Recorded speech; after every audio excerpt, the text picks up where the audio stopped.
The Democracy Forum is a not-for-profit organisation founded in 2009 under the patronage of Baroness Nicholson of Winterbourne. Its principal goal was to work for the furtherance of democracy, peace and the rule of law in order to counter religious fundamentalism and intolerance in our global communities. In an increasingly fractured world, this goal continues to be the driving force behind all of the Forum's activities.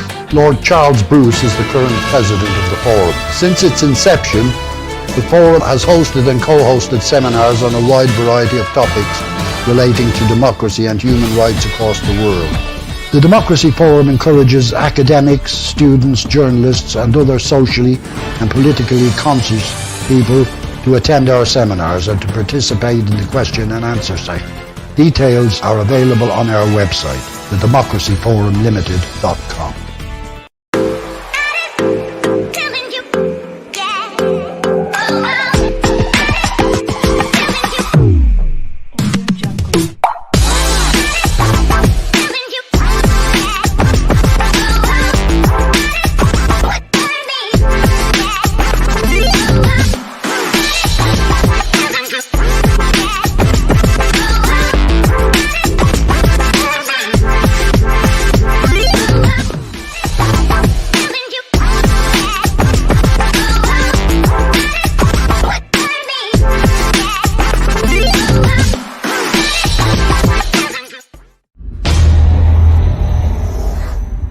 As the world's largest democracies, India and the US have a common interest in a rules-based global order.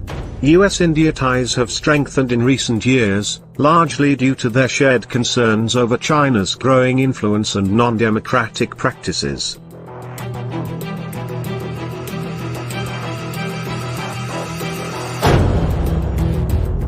These are just some of the questions that will be addressed at this highly topical event. The United States and India, the relationship is truly, in the words of President Obama, one of the defining partnerships in the 21st century. And it will be. And if we do our job, it can even be more important every year as we move forward. From confronting terrorism and Chinese expansionism, to tackling global challenges such as the COVID-19 pandemic and climate change, the US-Indian partnership could be the defining one of the 21st century. Join us on February 16th to engage, debate with, and challenge our panel of speakers on this highly topical issue. Please join us and our panel of experts for a live discussion, bringing your own comments, questions and insights.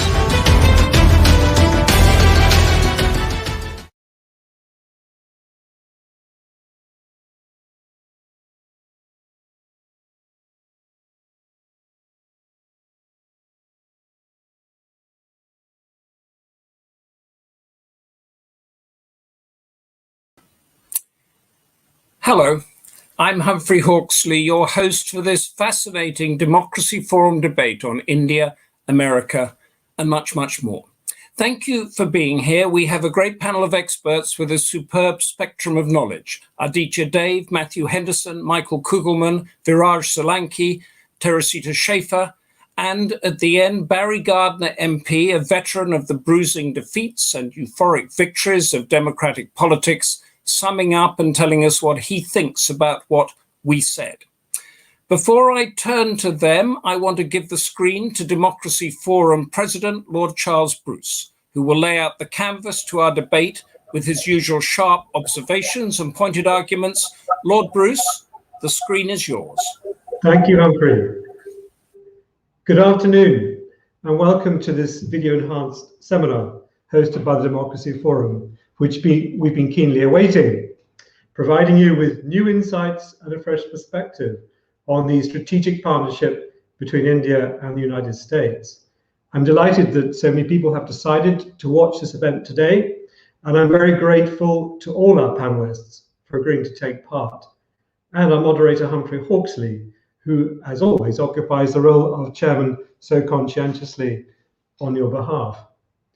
In seeking to define the nature of the relationship which has evolved in recent years between the United States and India, there's no doubt that strategic cooperation has been steadily built upon 4 enabling defense agreements over 3 US administrations.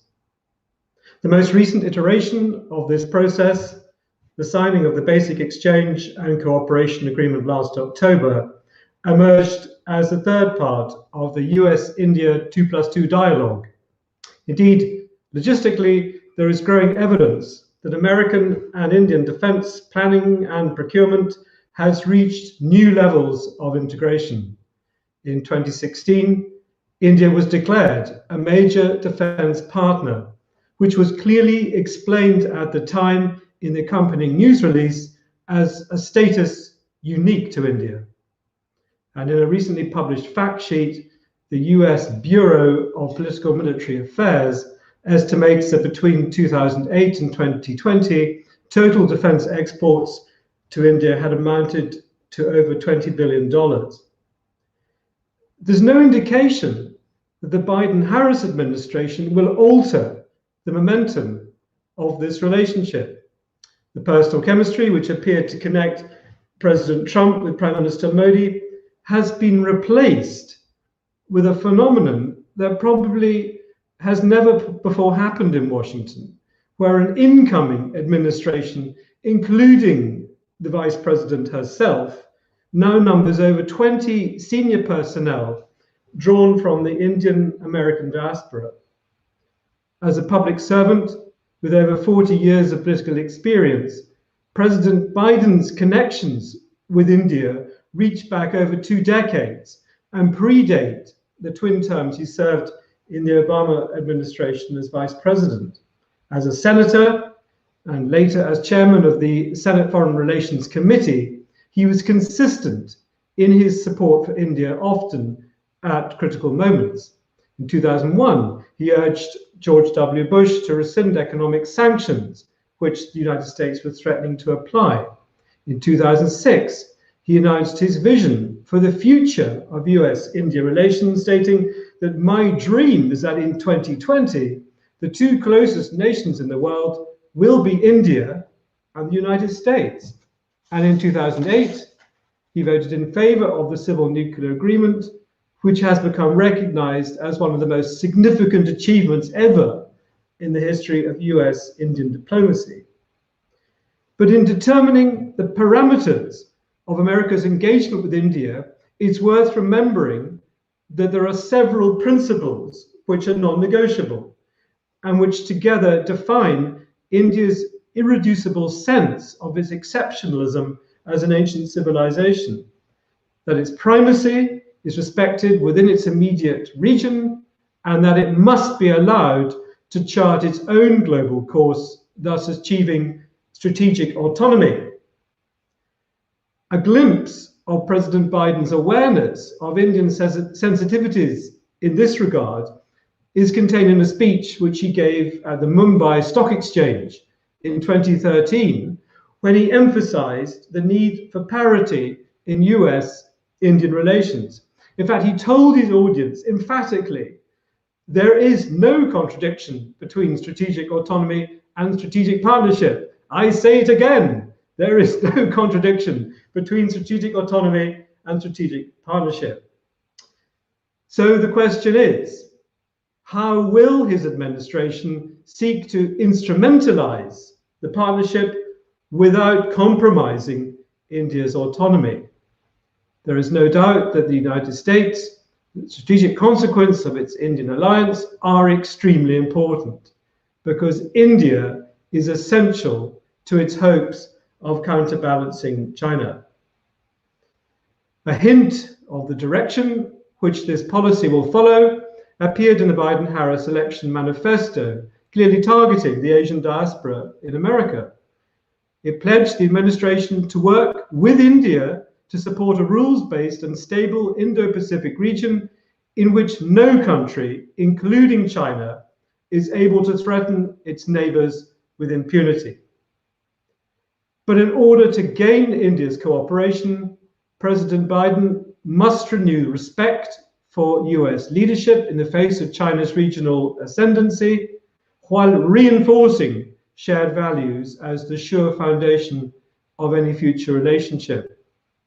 Writing in a recent paper published by the Asia Society Policy Institute, Anubhav Gupta suggests that Biden now has an historic opportunity to create a substantive and broad partnership with India to underpin US policy in Asia and support its global interests for decades to come.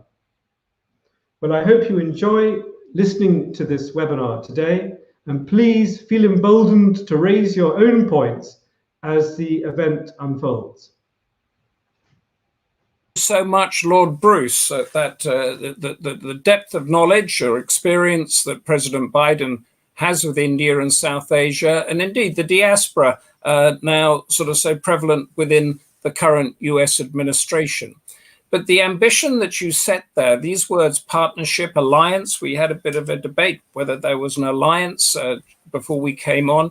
And it reminded me of something that I was posted to. I did 6 Asian cities for the BBC as correspondent, and I went to Delhi when I was about 30, ignorant enough and confident enough to still be asking really, really stupid questions. And a few years before that, I'd been on a US warship facility, and I'd been in the control room, and I saw how Indian ships were marked as hostile along with the Soviet ones, and then other ones weren't. And when in Delhi, I went to see the head of the Indian press department, and I said, how come, a little bit like we've been discussing now, these two great democracies didn't get on? After all, weren't we all meant to be fighting communist dictatorships? And I rambled on a little bit, and he touched me. He said, Humphrey, he said, in 1971, the Americans sent a carrier strike group to the Bay of Bengal to sink our Navy. We've never forgotten that, and we never will. One of the questions that might come up at the moment, that was the Bangladesh War of Independence, when Washington sided with Islamabad and India began its still strong relationship with the Soviet Union that is now Russia. How is all that going to unfold if we're really talking about an alliance that is going to actually mean anything in strategic and defense terms? And so to our first panelist, from the Royal United Services Institute, Aaditya Dave, who has researched deeply into South Asia, strategic dynamics, China, regional security, and more. Aaditya Dave, over to you. Thank you very much, Humphrey, and thank you, Lord Bruce, as well, for the invitation. It's a great privilege to be on this panel with all these esteemed panelists. I'm going to start off essentially with just a few brief points on the US-India partnership. And yes, I will, I think, use the term partnership rather than alliance because, as we discussed before, I think it's not, this relationship cannot, I think, currently be defined as an alliance, and it's highly unlikely that it will in at least the near future. The External Affairs Minister of India a few months ago, I think, has categorically said that the US needs to sort of look beyond the alliance structure and look towards sort of this alignment and coordination with multiple partners, which India seeks to practice.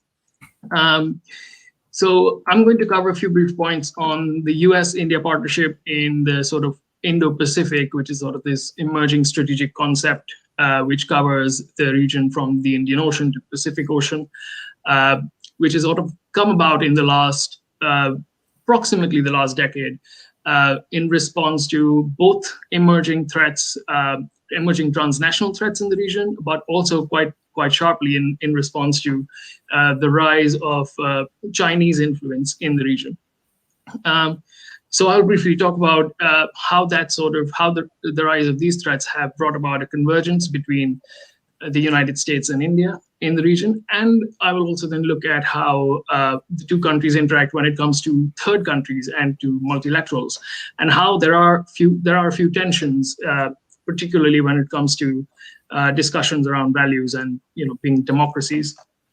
To quickly start off, I think the push towards sort of greater Indian role in the US is thinking of what was previously called the Asia Pacific, did start under President Obama, particularly when, I think the speech mentioned, when he came in 2015 to India and discussed a sort of a wider maritime security cooperation role between the US and India, and then subsequently declared India to be a major defense partner.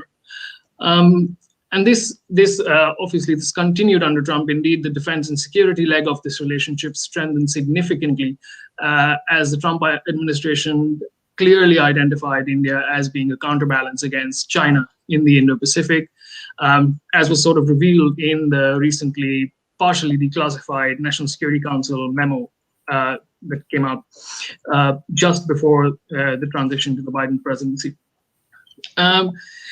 Regardless, the US-India relationship has been sort of getting closer since the late 1990s, but the sort of strategic relationship really started taking shape since the US-India Civil Nuclear Agreement in 2008, and then began to take on a stronger security aspect since the growing role of China in the region.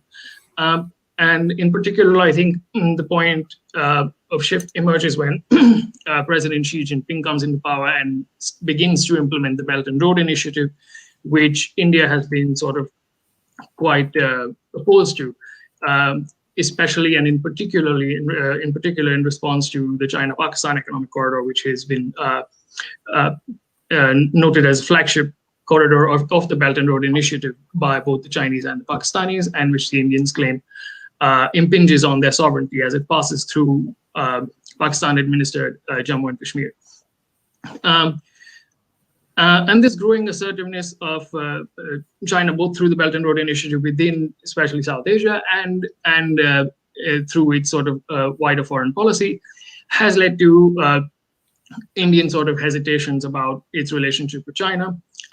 Particularly, the most obvious and the most recent manifestation of this has been the Sino-Indian border crisis that is currently ongoing and potentially de-escalating at the moment. But even within its immediate neighborhood, New Delhi has sort of seen Beijing play an increasingly influential political and security role, supplying military equipment and playing a larger economic role through infrastructure funding, for example.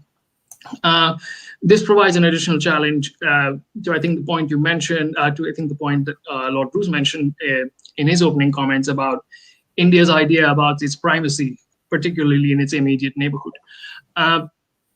In addition to this, I think the convergence also comes about, obviously, as the rise of China in the region also creates challenges for the US and its allies, and particularly through the challenges that China poses to international norms when it comes to, for example, the South China Sea, or through its greater assertiveness in its sort of military security posture, both in Southeast and East Asia, as well as its sort of coercive diplomacy through which results in sort of the detention of Canadian citizens or economic sanctions on Australia, as a recent example. All of these have created a sort of convergence of interests between India and a range of these countries that have appeared to sort of convince policymakers, at least in India, to sort of step back from its previous strategy of hedging between China and the United States. These attitudes also have similarly hardened across political spectrums within the United States as well. And I think, as mentioned before, in terms of President Biden's approach to the Indo-Pacific as well, you saw that the call last week between Prime Minister Modi and President Biden also reflected a lot of language on promoting the free and open Indo-Pacific, including sort of support for freedom of navigation and territorial integrity, which I imagine comes about increasingly as a result of India's demands, and a stronger regional architecture through the Quad. I think the Quad presents a sort of interesting sort of framework and an interesting dynamic, particularly in the US-India relationship. As you see that the Quad, one would see that the Quad, mention of the Quad was missing from the Indian readout of the call, but was included in the US readout of the call. This has been a sort of a long-standing sort of tension between members of the Quad, particularly in terms of their differing relationships to China. In terms of sort of India's Indo-Pacific vision, it has emphasized importance of sort of partnerships to reinforce the rules-based order, to reinforce sovereignty, freedom of navigation and connectivity, but it has also sort of emphasized the value of inclusiveness. And this inclusiveness is something that is missing from sort of most other strategies on the Indo-Pacific from other countries, but is meant to include ASEAN centrality, as well as, I think, leave room for Russia in particular to play some sort of role, which obviously the US has been quite opposed to, but the Indian relationship with Russia is quite different. The role of the Quad has also enabled the sort of blossoming of bilateral and trilateral relationships within that framework, and allowed for discussion across a variety of areas of interests, which includes cooperation on COVID and health security through a sort of a Quad Plus framework, which included New Zealand, South Korea, and Vietnam, but also offshoots of the Quad into different bilaterals and trilaterals to tackle specific areas of interest and create issue-based coalitions. For example, the supply chain resilience initiative to restructure supply chains in wake of the COVID pandemic, and recognizing the dominance of China in these supply chains, but also through infrastructure financing initiatives like the Asia-Africa Growth Corridor or the Blue Dot Network that the US has initiated.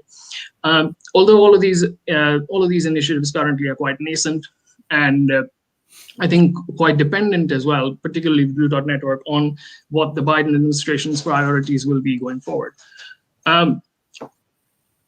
In spite of this growing convergence between the India and US on a number of issues, the two countries have not always seen eye to eye on a number of international topics. I mentioned Russia earlier. I think that's likely to be one of the likeliest points of friction between India and the US in the near term, particularly as President Biden has used quite harsh language when describing Russia. Spoken of China as a competitor and of Russia as actually perhaps an opponent or a threat.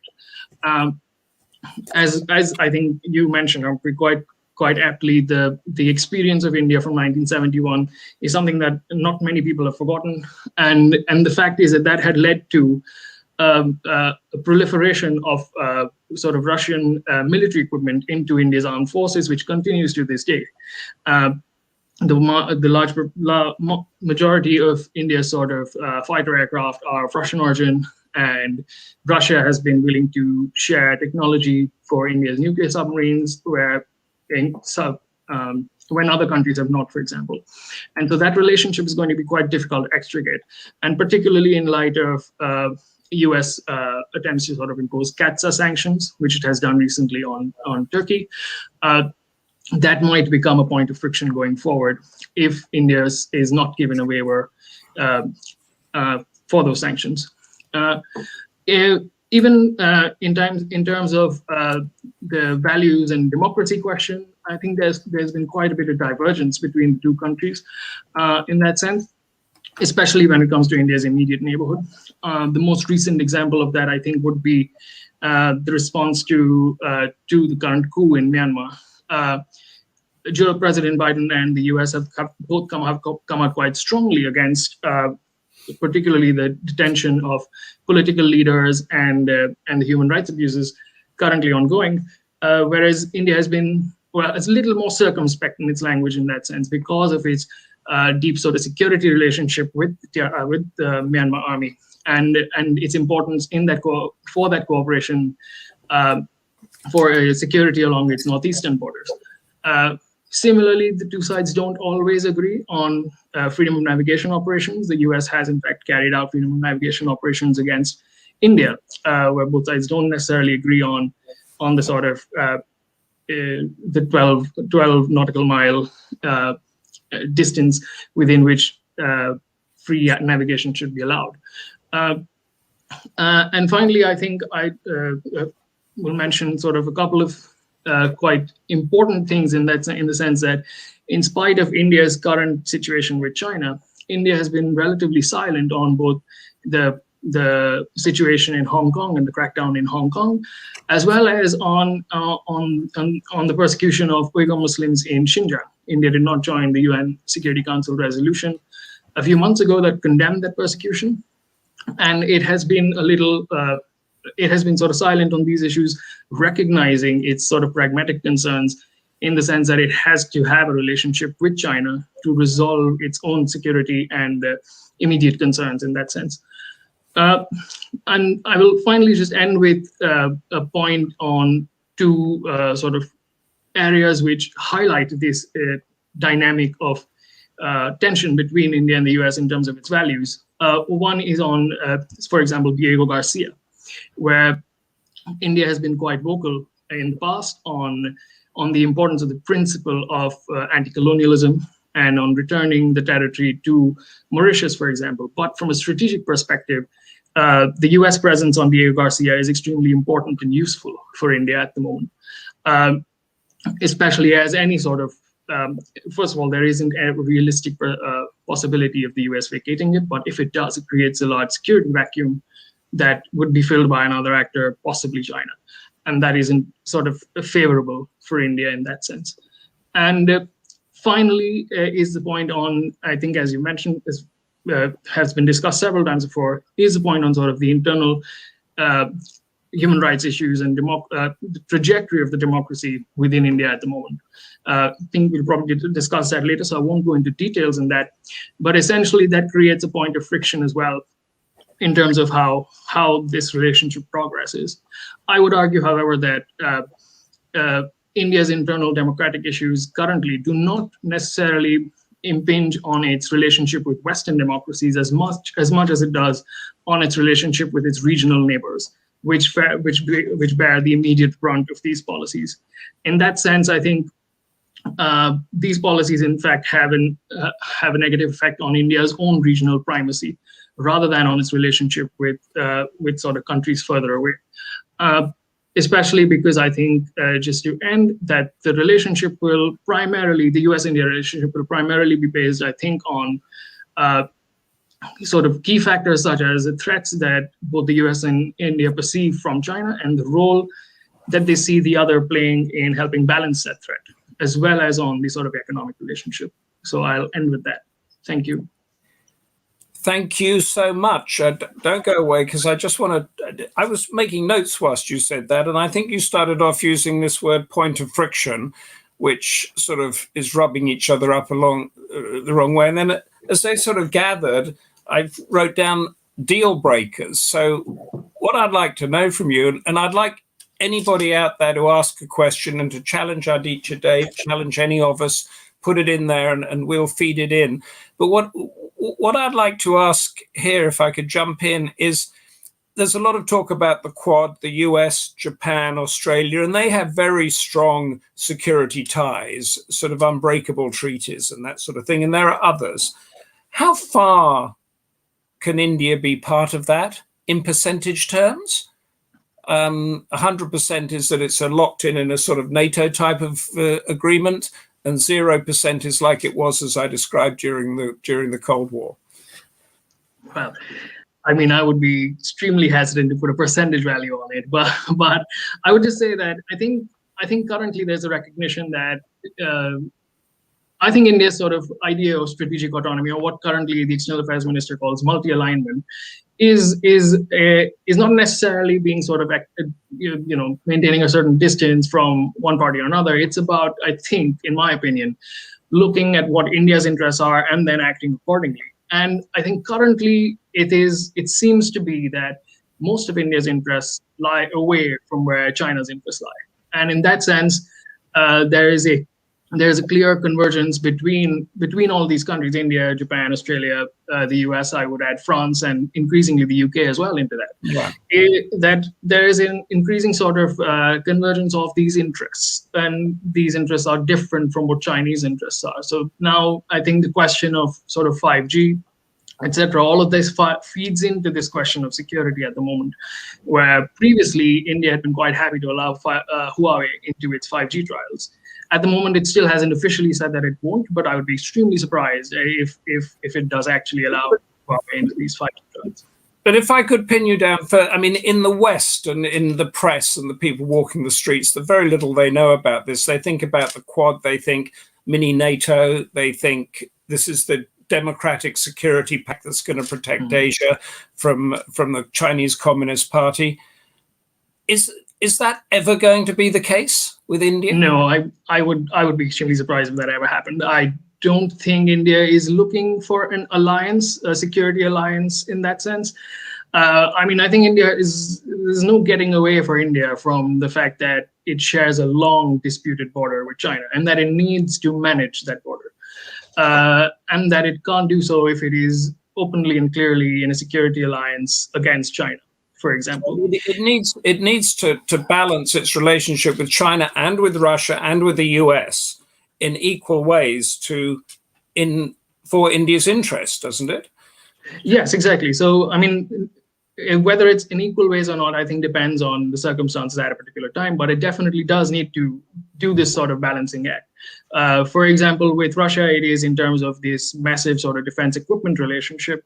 With China, currently it is to manage the border issue, which the economic relationship is growing. Precisely. So that was my next, where essentially India and China have a massive economic relationship, where for India, that relationship is currently much more important than it is for China.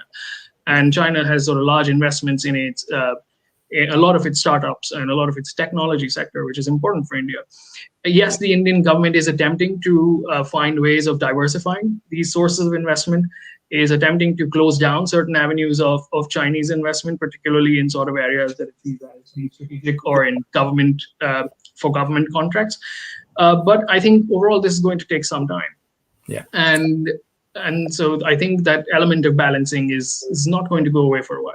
Yeah, and I think we're going to Matthew Henderson now, but I just point out that India, I think, is the world's biggest maker of the moment of vaccines, COVID-19 vaccines, isn't it? So we all need to keep it safe to get rid of the pandemic. Thank you so much for that, Aaditya, Dave. Now we're moving on to Matthew Henderson, and as in the moderator's declaration of interests, I have to say that I met Matthew it must be 25 years ago or more, when he was escorting the Archbishop of Canterbury around China, and I was the BBC Beijing correspondent there. So we do know. Matthew, former distinguished diplomat, now an independent China and East Asia specialist and consultant, who I know for a fact has the ears of those who walk the corridors of power. And I also know that he is no fan of the Chinese Communist Party. So he's going to talk to us now about the importance of the Indo-Pacific as a geostrategic space, about democracies. And we're talking about India as a democracy or not a democracy, or whether it's a partnership or an alliance or whatever that relationship is. Matthew, the screen is yours. Thank you, Humphrey, and thank you also to Lord Bruce for today's platform. I will indeed be focusing on the Chinese aspect of everything we're talking about today in a way which I think is very important as a benchmark for our discussions. And indeed, I think my conclusions lead me very much down the path that Lord Bruce laid out in his introduction, that there must be more cooperation and alliance. So my short presentation is intended to shed light on the aims of the Chinese Communist Party, the CCP, in regard to democracy in general, and India and the US in particular, as political, economic, and military competitors. This overview supports my conclusion that stronger practical cooperation between India, America, and their allies in defense of freedom and democracy is essential if world security and stability is to be preserved. Turning first to the strategic objectives of the Chinese Communist Party. The CCP is taking advantage of widespread economic and political disorder caused by the global pandemic, weaponizing its narrative about successful domestic control of COVID-19 as proof that authoritarianism is superior to democracy.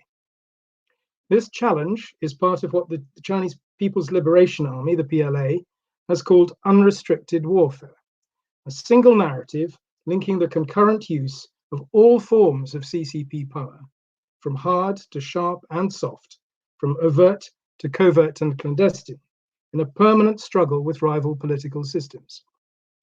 This concept combines the Marxist idea of continual struggle with ancient and modern theories of hybrid warfare. The goal is CCP victory over liberal democracy and the establishment of a PRC-led New World Order. As is well known, the canonical text for this campaign is Party Document 9, issued under Xi Jinping's name in 2013. While mainly aimed at ensuring CCP survival in the then domestic context, it also stands as a Marxist-Leninist nationalist roadmap for global domination, as Isabel Hilton has so aptly described it. Document 9 singles out as the targets of CCP struggle Western-style constitutional democracy, civil society, universal values of freedom and human rights, the rule of law through an independent judiciary, neoliberalism, and freedom of expression. These are all considered threats to CCP survival, which must at all costs be overthrown. Over the last decade, as much of the world was seduced by the prospect of sharing in the PRC's new prosperity at negligible political or security cost, this zero-sum strategy has been advancing under our noses, directed by the CCP leadership through the agency of specialized departments of the Central Committee. The PRC's handling of the initial COVID-19 outbreak should have destroyed any illusions the West might have held onto about trusting the CCP and its vaunted win-win policies, but still the pantomime continues. On the 25th of January, at the virtual World Economic Forum meeting, Xi Jinping made a speech from which this is a brief extract. There will be no human civilization without diversity, and such diversity will continue to exist for as long as we can imagine. Difference in itself is no cause for alarm. What does ring the alarm is arrogance, prejudice, and hatred. It is the attempt to impose hierarchy on human civilization, or to force one's own history, culture, and social systems upon others. The right choice is for countries to pursue peaceful coexistence, based on mutual respect and on expanding common ground, while shelving differences, and to promote exchanges and mutual learning. This is the way to add impetus to the progress of human civilization. The tone is familiar enough, but the context surely makes these platitudes worth rather careful consideration. If Xi Jinping expects us to take such statements seriously, why has this approach been entirely contradicted in CCP governance of Hong Kong, Xinjiang, Tibet, and Inner Mongolia? Further afield, as was hinted by Aaditya, Xi's Belt and Road Initiative, BRI, has provided an invaluable vehicle for the same CCP agenda, outwardly supporting development, but at the same time undermining democratic institutions in many countries across the world. And as Aaditya has pointed out, BRI has enabled the CCP to engage in South Asia to India's great disadvantage by increasing its influence in Pakistan, Afghanistan, Bangladesh, Nepal, Sri Lanka, and the Maldives. In recent years, aggressive efforts to undermine regional stability and security have been increasing around Japan, Taiwan, the Philippines, and Vietnam, and may well also be manifest in some way in the latest military coup in Myanmar that was referred to earlier.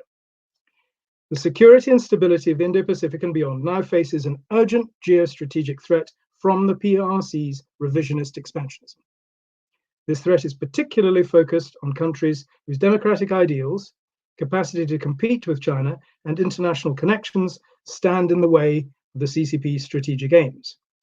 Now I'd like to focus in on India from the current CCP perspective.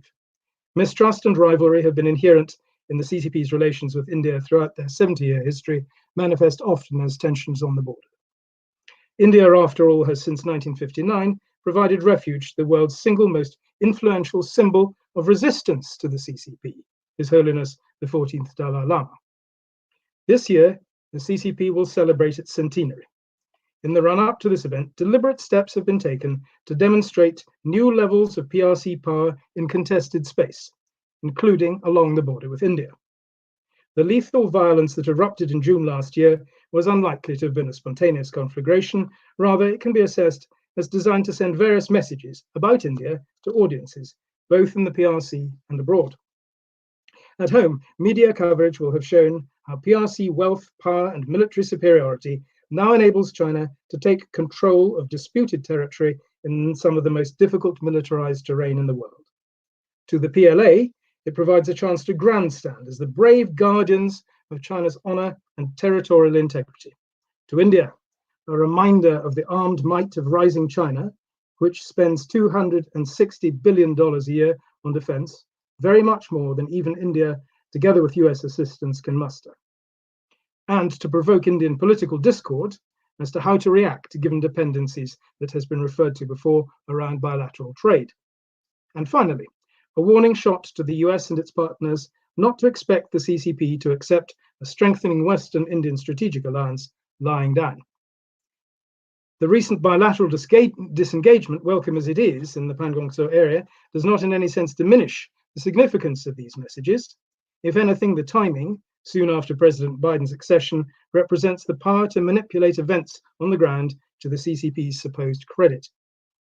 Beijing sees India as one of its most significant rivals, likely to grow in economic and geopolitical influence, and apt to side increasingly, as we have heard, with the United States as this progresses. The CCP will seek to counter these developments using all means at its disposal. How the Indian government manages this strategic threat in the next few years will be of existential importance to global peace and stability. While India has long sought to keep an independent grip of its rocky China relations, how the wider geopolitics shift may depend to a considerable extent on the Biden administration's China policy.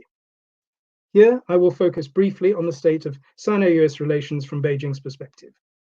Wang Yi, the PRC's foreign minister, has already tried to drive wedges between ex-President Trump's China policy and that of his successor, saying in early January that relations with the US are at a new crossroads, and raising hopes that the new administration will return to a sensible approach to restore normality, restart cooperation and resilience. And tellingly, Wang Yi has also said that its Sino-Russian relations are now at a historic high. Together, China and Russia will continue to be the example of good neighborly and friendly relations between major countries, to add impetus to global recovery and to underpin global strategic stability. This point, of course, has particular nuance, both for the US and India. However, so far, there are few, if any, signs that President Biden is inclined to take a milder approach. The White House reports that at their first telephone conversation on the 10th of February, the president expressed concerns to Xi Jinping about threats to Indo-Pacific freedom and fundamental concerns about coercive and unfair business practices, the crackdown in Hong Kong, human rights abuses in Xinjiang, and regional aggression, including towards Taiwan. The new Secretary of State Blinken was as forthright, telling the top Chinese diplomat Yang Jiechi that the US will work together with its allies and partners in defense of our shared values and interests, to hold the PRC accountable for its efforts to threaten stability in the Indo-Pacific. So, how should the free world take matters forward? China's revisionist power, now being asserted in overseas space with almost total impunity, demands a coherent, collaborative response by democratic nations. Here, a useful paradigm has been provided by Australia's example. Confronted by the PRC's increasingly aggressive bullying and economic blackmail, a robust national pushback, backed up by timely legislation, has served to rally support from allies, as well as strengthening interest in hitherto rather lackluster international entities such as the Quad, of which Aaditya has spoken very eloquently, and Humphrey too.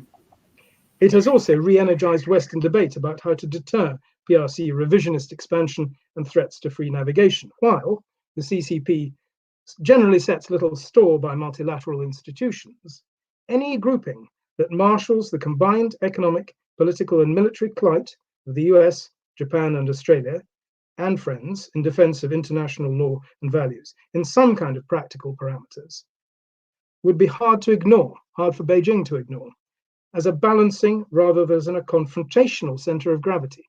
And I would argue against the thought that the Quad countervails the possibility of a more resilient approach to border problems. The opposite, I believe.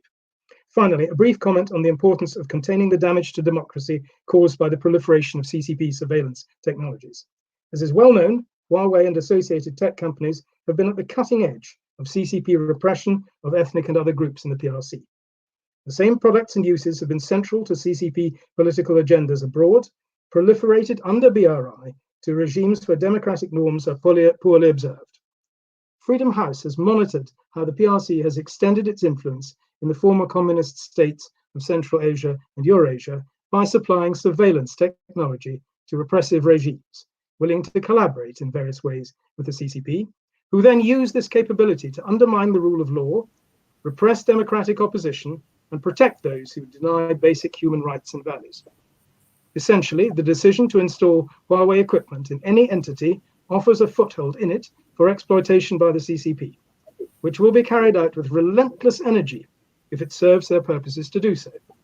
And third parties dealing with these entities, of course, are exposed to concomitant risk. Freedom House notes that PRC surveillance systems have been sold to Kazakhstan, Kyrgyzstan, Tajikistan, Uzbekistan, as well as at least 7 other former communist states, including Russia. They argue persuasively that CCP sharp power will only be prevented from penetrating vulnerable target states if the world's stakeholders in democracy focus on supporting these countries' democratic institutions. In conclusion, democracy faces grave challenges from authoritarian revisionist powers, which are operating with increasing impunity in Asia, the Indo-Pacific space and beyond, literally from pole to pole. While for many years India has sought to remain distanced from some of these developments, lately the risks associated with doing so have presumably begun to outweigh the gains. Strategic partnership indeed need not undermine autonomy. Indian democracy can arguably be strengthened and its national development as a great power accelerated by closer engagement in a communion of like-minded states with common interests in preserving peace, security, and prosperity. Indian participation could well help to stem a tide in international affairs that for the last decade or more has been flowing in the direction of totalitarian entropy. The revival of democracy now needs active support from all the nations across the free world who benefit from it. Thank you.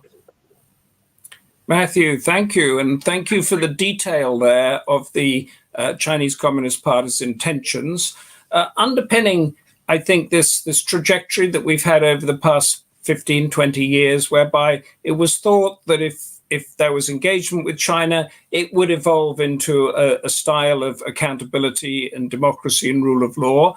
And the details that you've given and others have given is that this is no longer the case. So we have to think of it in a different way. So I'd like to pick you up or ask you a question, put you on the spot, hopefully, in that you talk about like-minded and democratic values, yet we heard from Aaditya Dave, over Xinjiang, Myanmar, and that there's been muted response from India. We've got the situation in Kashmir in the northeast, and the general sort of escalation of human rights abuse, anti-democratic elements in India itself.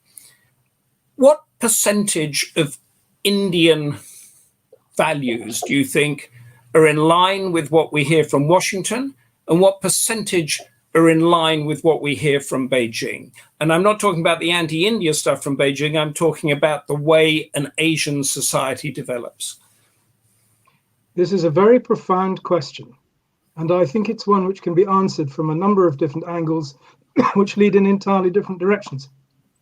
However, you've only got 30 seconds or so, Matthew, so I told her I was putting you on the spot. India should aspire, as I said, to a means of engagement with the outside world now, not necessarily choosing to throw in its lot entirely, but aligning itself, because the interests of India make absolute sense in that regard. If that means working more closely with fellow democracies and recognizing that ultimately that is the world order which must be restored, it takes you away from the alternative, which is falling under the suzerainty of a more successful, more vicious, and more virulent Chinese regime. This is a binary choice, but it is not necessarily a choice which brings conflict. It brings development and success. That is my firm faith. And that's the choice that India and all of us have got now, right now. I would frame it in those terms, precisely. Yeah, thank you. Well, that's great. One of the questions come in that we can think about, we don't need an answer. What role might other Asian democracies play in the US partnership. We already know that Japan is part of that, Australia is part of that, but there are others. Michael Kugelman is our next speaker, Deputy Director of the Asia Program and Senior Associate for South Asia at the Woodrow Wilson Center in Washington, where it is just coming up to 10 o'clock in the morning, I think. Michael is an editor, written some dozen books on Asia, as well as pieces in Foreign Affairs, New York Times, and other influential outlets that forge and mold policy. Michael's going to analyze the US-India relationship under Biden. How is that different from under Trump? And also that thing that we've alluded to before, the historical evolution of the Indian relationship over the years. Michael, the screen is yours.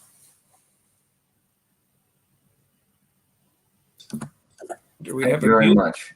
Yes, I assume I can be heard now. Thank you to the Democracy Forum for the opportunity to participate in this discussion, especially one on such an important topic and with such a great group of panelists. So indeed, my main task, as I understand it, is to comment briefly on what US-India relations could look like in the Biden era and what differences we could see in the relationship from the Trump era. On a very general and macro level, there will not be that many differences. And here, some of what I say will amplify what's already been said earlier in this discussion. The relationship, impelled by intensifying cooperation in the security sphere, will continue to gain momentum, just as it did in the Trump era. And I think the bottom line is that the US-India relationship, generally speaking, was going to be in a good place no matter who won the 2020 US election. And that's because there is strong bipartisan support in Washington for US-India partnership, and there has been for several decades. The relationship has grown in a big way since the early 90s, since the early 1990s, and especially since the early 2000s. That first boost came when Indian liberalization reforms and the end of the Cold War created new opportunities for cooperation on trade and energy, among other issues. The more recent boost came as shared concern over Islamist terrorism, and more recently, China's rise has sharpened. And this hints at an important point that some of us have already hinted at today. The title of this session is Preserving Democratic Norms in South Asia and Beyond. But if I may, I would argue that this is not what this relationship is meant to do in practice. Certainly, there is much rhetorical emphasis on shared values in the relationship and the desire to promote them. But this is, at its core, a relationship driven by shared interests, not shared values. The Biden administration certainly may be focused on preserving democratic norms. That's one of the pillars of its foreign policy. But that is not a focus of the Indian government. And it should be noted as well that both the US and India have experienced democratic backsliding in recent years. Now, Biden himself, as was noted in the introduction earlier, is a longtime friend of India. He helped negotiate the US-India civil nuclear deal, which is widely believed to be a major milestone for the relationship and was much more about forging strategic partnership than about energy considerations. Biden has, as was mentioned earlier, he's described the US-India partnership as the, quote, defining relationship of the 21st century. He's often expressed his support for the Indian American community, which has long been viewed as a bridge for the relationship. In its earliest days, the Biden administration has signaled that it will want to maintain a focus on two key areas of US-India cooperation during the Trump years. One being the promotion of a, quote, free and open Indo-Pacific, and the other being the strengthening of ties with two other close US partners in the region, Australia and Japan, as part of the Quad arrangement that we've already discussed. And it was quite telling that the initial call between Secretary of State Antony Blinken and his counterpart in India, Dr. Jaishankar, hit on these very themes, at least according to the US readout. And I think it's quite telling that a prominent, well-respected Asia analyst and former Obama administration official, Kurt Campbell, has been appointed to the role of coordinator for the Indo-Pacific at the National Security Council. It's a new position. I think that's significant. All this said, I do think that we could anticipate some notable changes in the US-India relationship in the Biden era, with both positive and negative implications for the relationship. And I'll briefly list these expected changes, both positive and negative. First, in terms of what we could expect for positive change in the relationship, One is what I would describe as the style and tone of Biden's engagements with India, and the world on the whole for that matter. These will be softer, kinder, as well as more consistent, predictable, and conventional. This means that India will not have to worry about the possibility of impolitic distractions, such as, for example, mocking remarks about India's leaders. Donald Trump used to mock Narendra Modi's accent. India will not have to worry about the possibility of mocking remarks about Indian policies. Donald Trump described India as a tariff king and referring to India's trade policies. And India will not have to worry about the possibility of impolitic distractions that, such as mocking remarks about India's policy challenges. Donald Trump had also harangued India several times about its poor air quality. So, I've spoken to people close to the Indian government about this issue of tone and style and messaging. And the sense I get is that there is a strong measure of relief among Indian officials that they'll be working with a more traditional U.S. interlocutor, which is important for them, given how much importance they place in their relationship with the United States. A second likely change that we'll see that should be a positive is a willingness on the part of Washington to truly broaden the relationship into bigger, broader issues beyond hard security. The Biden administration is going to place a lot of importance on borderless threats, climate change above all else, but also things like cyber war, pandemics, and so on. These are areas that the administration will want to focus on bilaterally with India and multilaterally with India and other countries in terms of working together to figure out how to fight back against these threats. Other broader areas I can see taking off are clean energy, IT cooperation. Now, pre-Trump, in the Obama era, there had been some forward movement in some of these spaces, but they were essentially put on the back burner over the last 4 years. I think that President Biden will want to get back to these.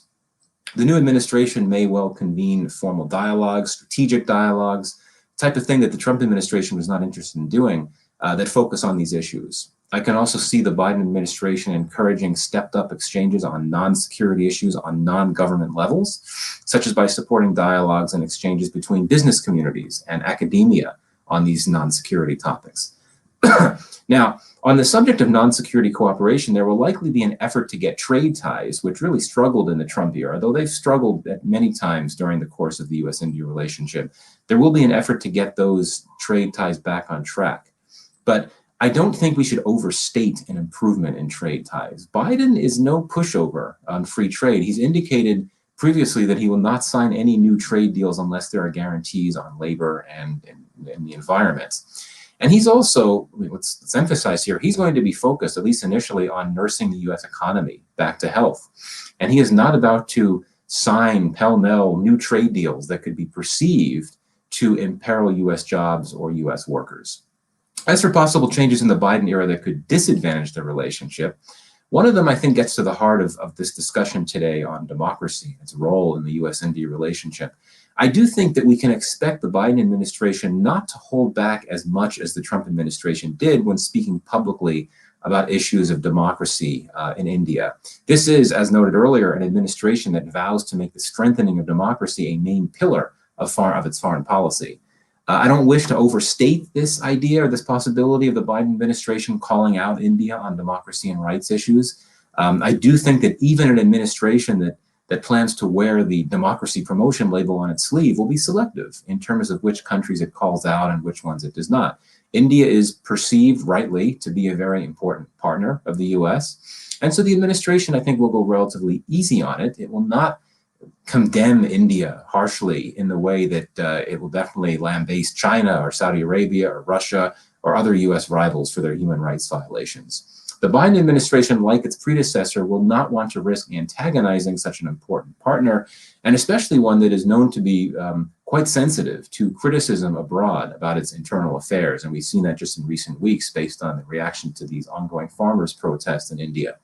But that doesn't mean that there won't be gentle criticism.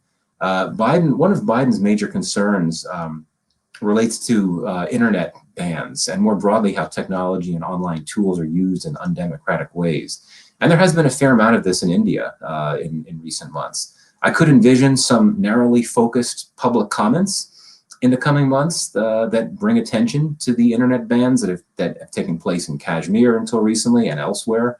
And in fact, the State Department spokesperson recently brought attention to concern about internet bans in areas where farmers' protesters had been taking place. And it also congratulated India for lifting a very long internet ban in Kashmir, thereby indirectly criticizing India for having that ban in place to start with. What I think we can expect is some public criticism that is couched in diplomatic terms. For example, we could well hear the Biden administration officials talk about how the US and India will work together to strengthen democracy at home and abroad. That's sort of a subtle way of prodding India without calling it out directly. And Biden actually said something along these lines in an op-ed he published in an Indian American newspaper just a few days before he won the election. He said, quote, "We will meet every challenge together as we strengthen both democracies," unquote, including freedom of expression and religion. Finally, just very briefly, a second change we can expect in US-India relations that isn't necessarily a positive one actually relates to the issue of personal relationships and chemistry. I don't think personal chemistry among top leaders will figure as much in the Biden era as it did in the Trump and, for that matter, the Obama years. Now, in this age of symmetry and the personalization of diplomacy, these chemistry issues are certainly important in international relations. And you saw this play out with the much ballyhooed bromance between Modi and Trump, two men who I think share a number of things in common. And more surprisingly, between Modi and Obama, two men who seem to share not all that much in common. But because of his focus on strengthening democracy and rights abroad, I don't think Biden will want to be associated in a close and personal way with Modi, whose government has presided over some really serious crackdowns on dissent, and even at times resorted to communal language and even hate speech. This does not mean Biden won't want a good personal relationship with Modi, but I think he'll want the focus to be less on the personal and more on the policy and on working together toward common geopolitical goals in the Indo-Pacific. A third final possible change in the relationship that may not benefit it is that we could see some damage to the bipartisan nature of this relationship. We hear so often this is a relationship that enjoys bipartisan, multi-partisan support in both capitals. Now, in the Trump era, there was a fair amount of criticism on Capitol Hill against India for its crackdown on rights in Kashmir. Much of it, no, not all of it, came from congressional Democrats. Under Biden, there is a White House that, as noted earlier, won't shy away from some criticism of India, even if relatively restrained.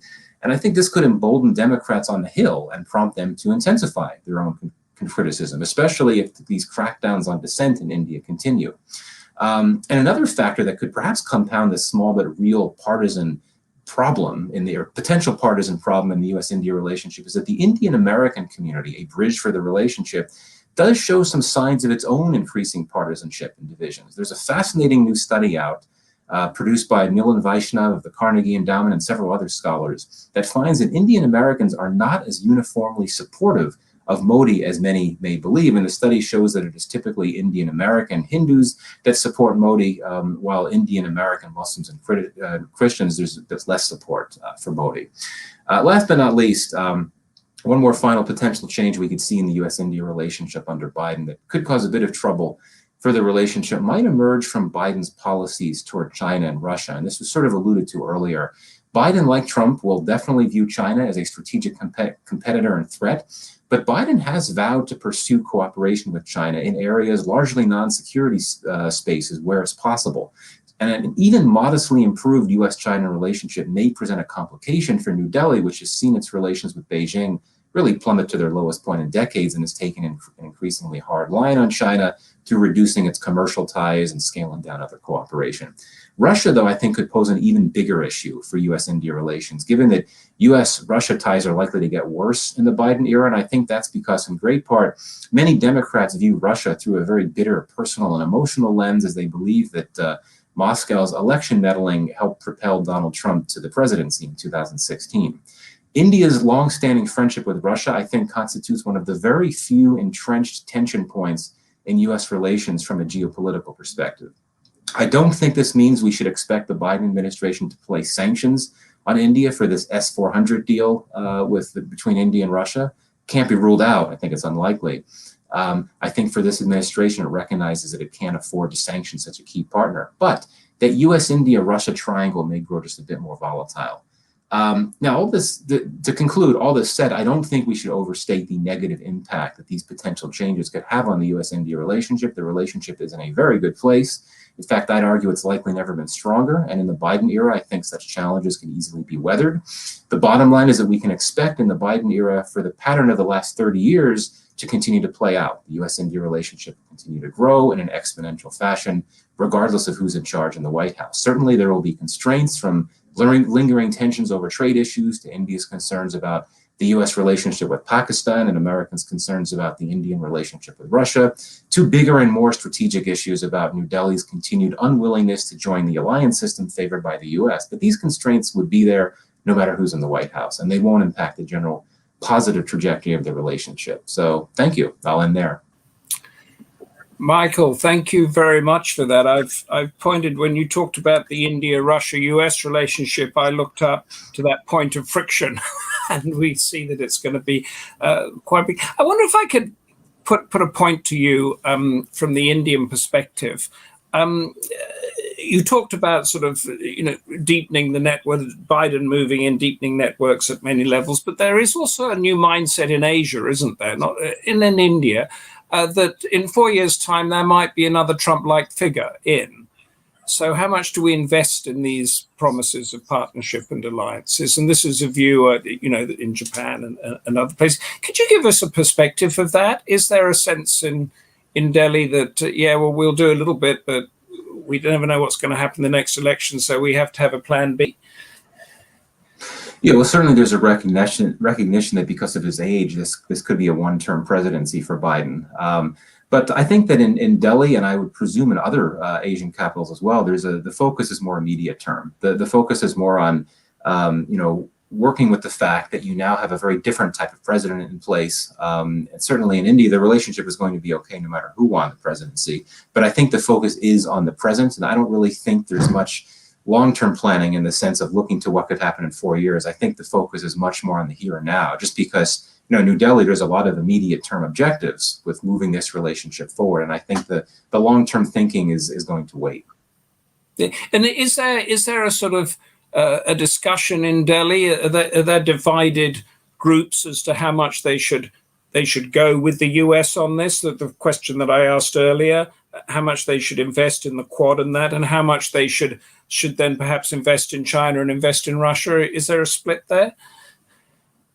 Yeah, I would argue that of those three countries you mentioned, India's relationship with the U.S. has grown the most. I mean, we talk about this continued partnership between India and Russia, which is there, and this S-400 deal is a big example of that. But my sense is that the India-Russia relationship is more driven by nostalgia than anything else these days. Thinking back to how there was such a great relationship during the Cold War era.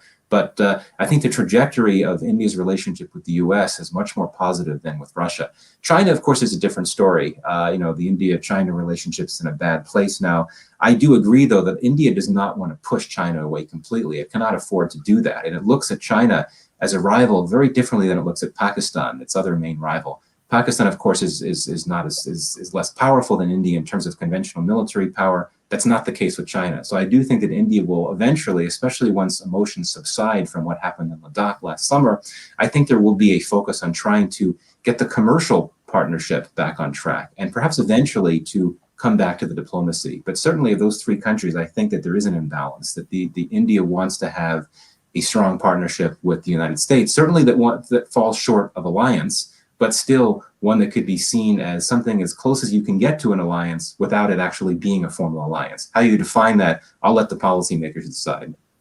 And can I just pick, we've got a question in here and we've touched on it, so I'll put it to you now. This is from Francis de Souza. What choices does India really have given its geopolitical position and deep need to reassure its citizens with regard to Kashmir and Pakistan? Can you give us a brief thought on that? Yeah, I'm trying to understand the question. I think that it has choices in the sense that I guess I'm not sure what the choices relate to, but I think that India's position is very strong on this issue. It's not going to relent in its policy on Kashmir, even when there's outside criticism about some of its policies in Kashmir. And its relationship with Pakistan, I think, is going to remain a very tough one. It's not interested in dialogue or anything like that. It made a move by repealing the autonomy of Jammu and Kashmir back in 2019, which essentially, from India's perspective, took it off the table. So I think that India wants to focus on other areas. I think it wants to focus much more on its strategic competition with China, it wants to focus on the US. I think it doesn't really want to think about those issues now. But of course, Pakistan doesn't want it to be that way. Yeah, so it wants to put those to one side so that it can develop as a global power, as it were, or do that. Thank you so much. We'll probably return to some of that, but I now want to go to Viraj Solanki, Research Associate in the South Asia Programme at the International Institute of Strategic Studies in London. Viraj is going to look at the opportunities and challenge, specifically the defence and security partnership.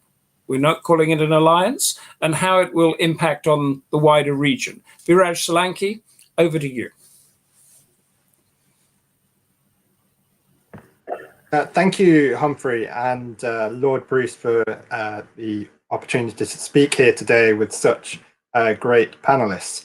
I will focus my remarks on the opportunities and challenges for the US-India Defense and Security Partnership, as Humphrey mentioned.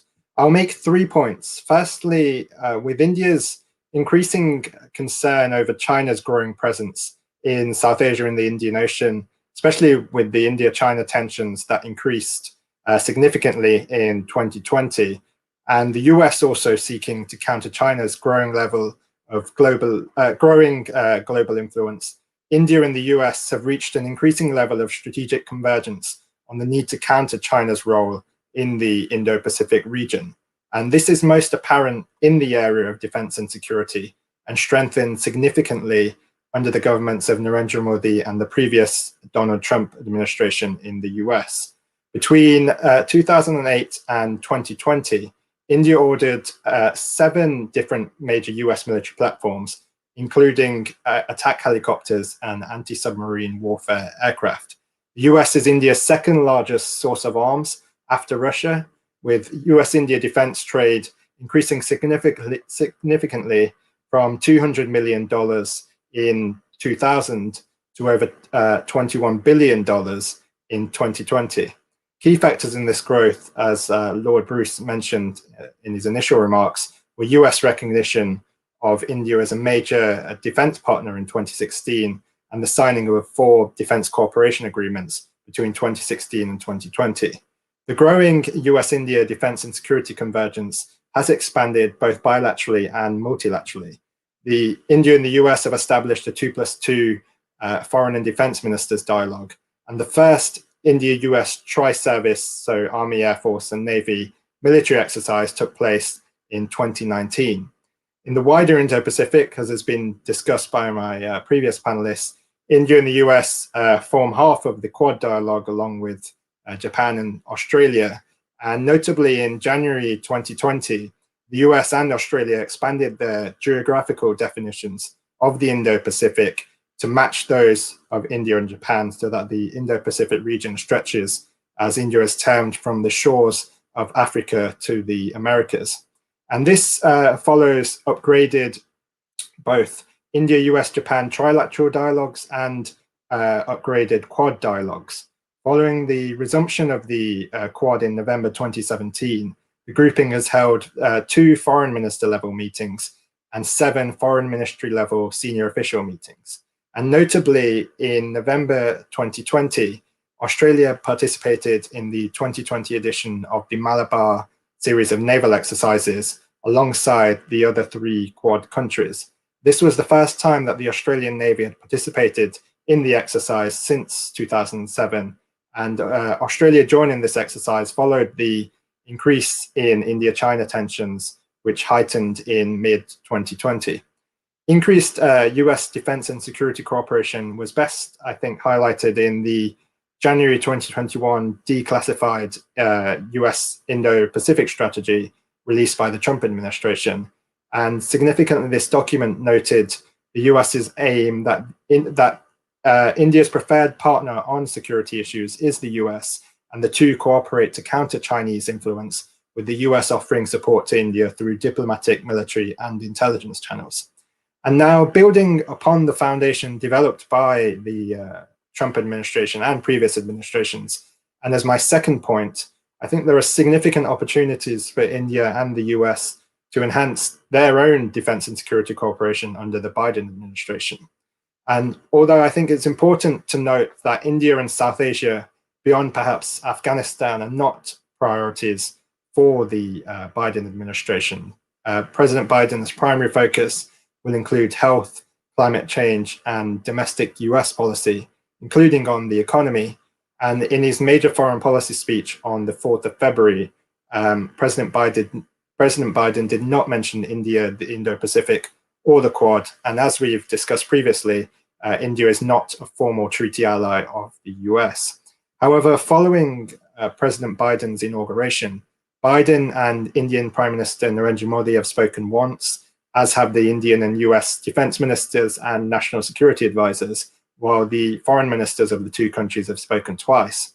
There have been consistent readouts in all of these initial calls between the senior policymakers in both countries, which highlight the priorities for the bilateral relationship.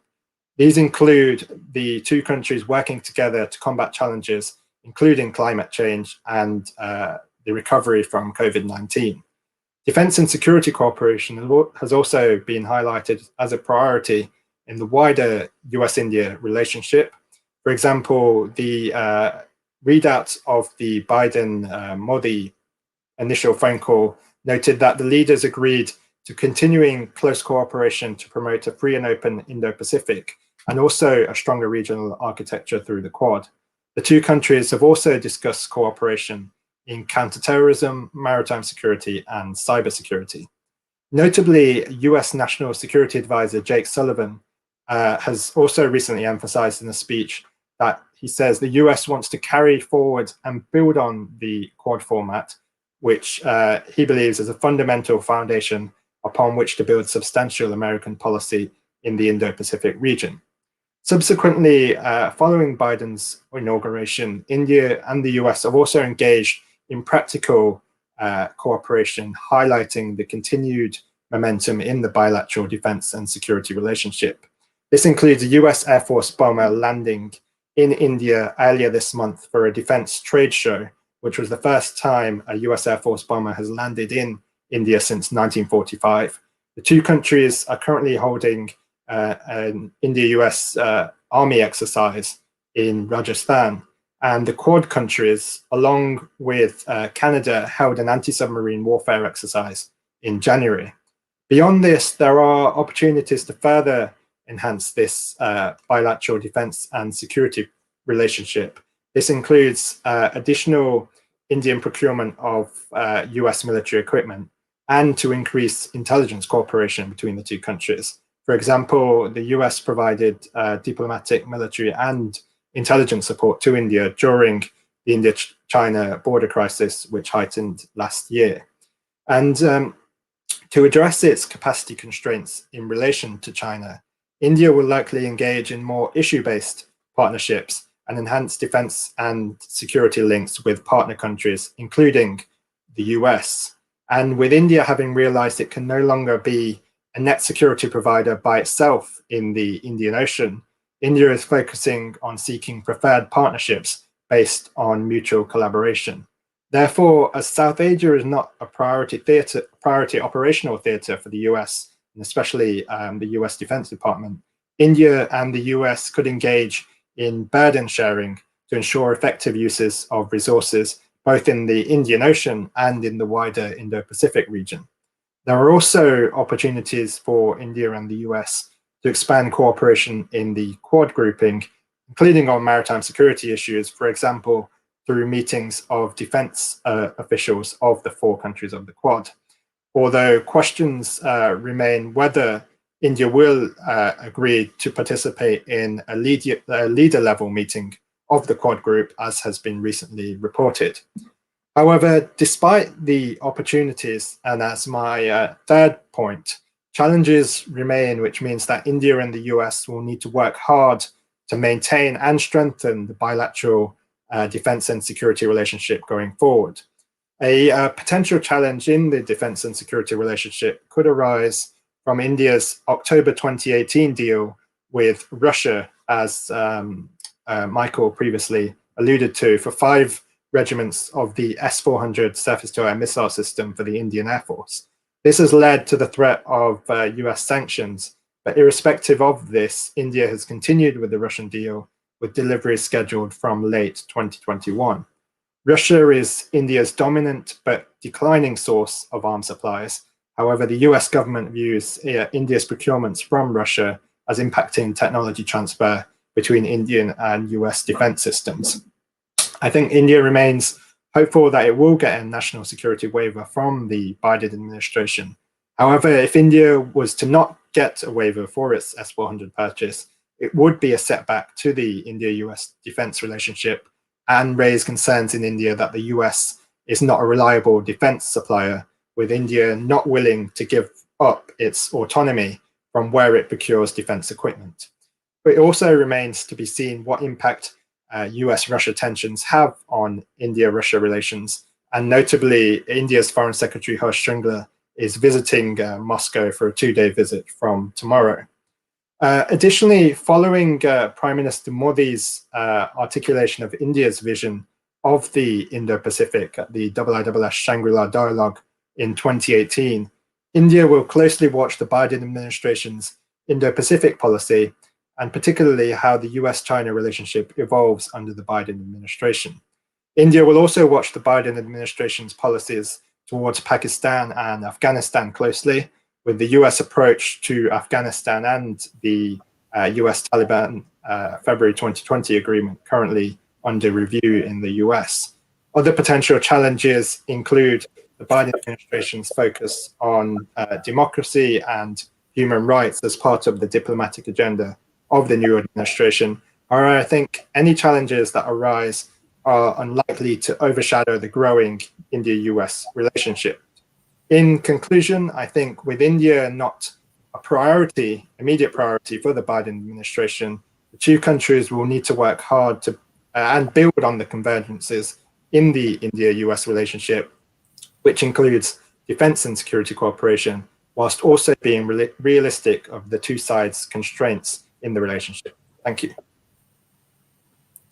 Viraj, thank you there, and thank you for that huge list of firepower that accrues, creating points of friction, it seems, all over the place. Can you just, before we move on to Teresita Schaffer, can you give me a sense of the balance of how much is Russian, how much is American in the Indian arsenal?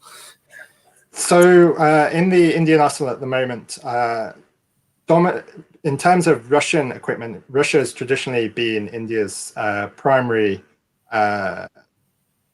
supplier of military equipment, including for MiG-29, MiG aircraft, as well as for the Indian Navy, submarines and frigates, and also now the S-400 deal. And so there's continued purchases from Russia, which are still ongoing beyond the S-400 deal at the moment. But over the last few years, especially as I alluded to, since about 2008, we've seen growing Indian procurements from the US, primarily from defense suppliers, including Boeing, Lockheed Martin, etc., on aircraft and on PATI anti-submarine warfare aircraft as well. So there's no way they're going to replace the Russians. The Russians are still going to be there 20, 30, 40, 50 years from now, aren't they, supplying this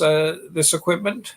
I think India will continue to engage Russia on procuring defense equipment, but two things. One, as noted, India's procurements from Russia are declining, and two, as we talk about this long period, you say 20, 30, 40 years, India itself is trying to build its own defense industrial base and become a defense exporter, having long been a defense importer. So I think long-term India priority will be on developing its own defense equipment. Brilliant. Thank you very much. We're now going back to Washington, where, according to my clock, it's just coming up to 10:30 in the morning, and to Ambassador Teresita Schaffer from McLarty Associates, who I've had the pleasure of interviewing on several occasions at the Center for Strategic and International Studies and other institutions like that. And I'm not sure if anyone in Washington has had a wider experience in South Asia. Diplomat in Pakistan, India, Bangladesh, from 1992 to 95, U.S. ambassador in Sri Lanka, and previously ambassador in Israel. Is that right, Teresita? And in Israel, but not ambassador there. Not posted in Israel, so that's a huge thing. Also, a author of numerous books, but one coming out in 2016, India at the Global High Table, precisely what we're discussing, the quest for regional primacy and strategic autonomy. And Teresita Schaffer is going to talk to us with this experience, a view from Washington, and about this issue of democracy and how whether democracy is relevant or not to the US-India relationship. So, Ambassador Teresita Schaffer, over to you. Thank you very much. Thank you, Lord Bruce. Thank you, Humphrey. I'm delighted to be here this morning. I've been working on US-India relations for over 40 years, and this period includes some of the highest and lowest points in the trajectory. High points, you have the visit of President Dwight D. Eisenhower in 1959, which was a surprise because up until that point, there had not been particularly warm relations between the United States and India. And very importantly, you have the conclusion of the US-India Agreement on Civil Nuclear Trade in 2008, which shattered the precedents and represented not just US, but international agreement that India, although it wasn't a member of the Non-Proliferation Treaty, could, without violating anything, import civilian nuclear goods, and there's a lot of fine print that surrounds this, from members of the Nuclear Suppliers Group. The low point has already been mentioned once, but I'll mention it again, and that is 1971, during the war that broke Pakistan in two and left in place of East Pakistan, the newly independent Bangladesh, and the related decision to send the US aircraft carrier Enterprise into the Indian Ocean. What was even worse, and was revealed only later, the United States had, not long after the Enterprise sailed into the Indian Ocean, Henry Kissinger, then Secretary of State, had offered to stand aside if China intervened on Pakistan's side during that war. China didn't, so nothing happened with that, but it was just to give you a sense of the wide swings of this relationship. What I'd like to do is really three things of unequal length. First, I'd like to talk briefly about what has driven the US-India relationship at different times. Secondly, since nobody here has talked at all about the economic relationship, and since that has become quite an important part of the India-US partnership, I'd like to talk about that. And third, I would like to talk about democracy and where it fits into this process. For those of you who are impatient or holding your breath or something, it is relevant, but it's complicated. So what are and have been the drivers of the US-India relationship? They did change over time. For the first decade after independence, the first was just the fact of India's independence, which the US welcomed, but US policy operated first and foremost in a Cold War context. For India, the big task was to consolidate India's independence and to implement Nehru's vision of India's place in the world. And that can be summed up by one of his favorite words, which was non-alignment. No alliances. India wasn't going to follow anyone. It would be an important scene setter for global politics. Non-alignment is a word you don't hear nearly as much now as you did then.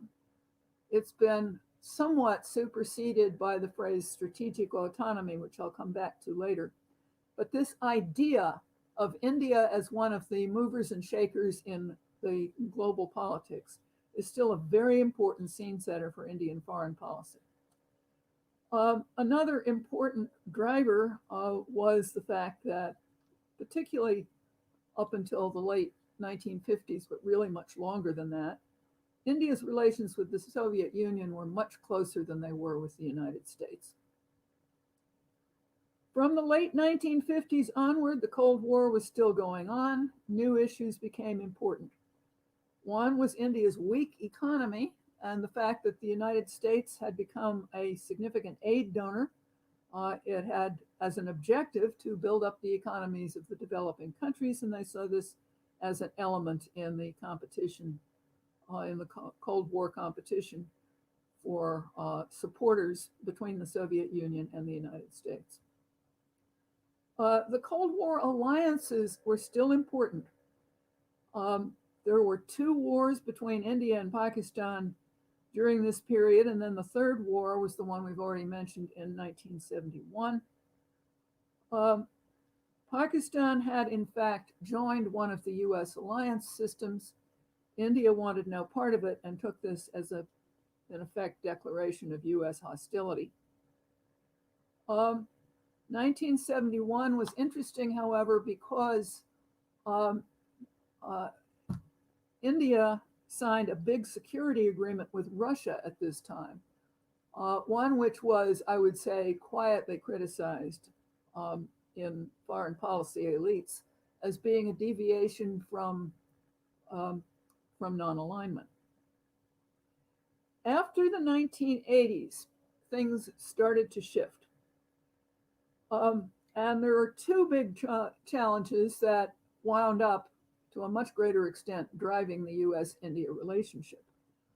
The first was that India's economy took off. The growth rate expanded rapidly as India changed its policies on the economic side to make much greater space for private economic activity.